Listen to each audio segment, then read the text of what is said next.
কি ভাবলে? কি ভাববো? আগামী সপ্তাহে বিয়ে, অফিসে ছুটি পেয়ে গেছি। ছোট পর্দা জুটি হিসাবে ইতিমধ্যে দর্শকদের কাছে পরিচিত পেয়েছেন ইয়া সোহান ও তানজিদ সাইয়ারা তুটিনি। বিশেষ করে তাদের রোমান্টিক গল্প নির্ভর কাজগুলো দর্শকদের বিশেষ আকর্ষণে থাকে। নতুন খবর, ইয়াস তটিনীর নতুন এক রোমান্টিক গল্প অতীতপুর নাটকে অভিনয় করিলেন। ফারহান আহমেদ ইয়াসের পরিচালনা, এমডি কামরুজ্জামানের প্রযোজনায় KS এন্টারটেইনমেন্ট ইউটিউব আজ শুক্রবার বিকেলে মুক্তি পেয়েছে অতীতপুর।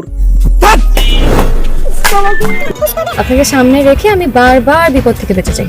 গল্পটি গ্রামের প্রেক্ষাপটে নির্মাণ, ঈশানের পরিচালনা এটি প্রথম নাটক।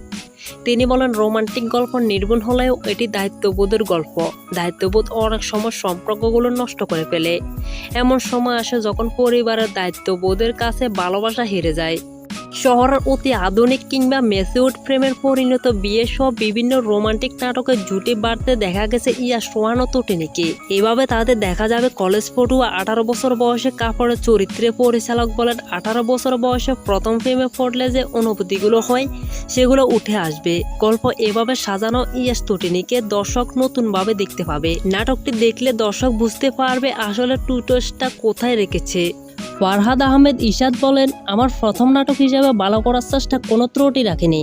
আর গল্পটা আমাদের চারপাশে, আমার বিশ্বাস নতুন ইয়াস তটিনী জুটির পাশে নাটকের গল্প থেকে দর্শক পারিবারিক দায়িত্ববোধ ও ভালোবাসার টান অন্যরকমভাবে অনুভব করবেন। ধন্যবাদ সবাইকে আমাদের সাথে থাকার জন্য, পুরো ভিডিওটি উপভোগ করার জন্য। ভিডিওটি ভালো লাগলে লাইক কমেন্ট করে উৎসাহিত করবেন।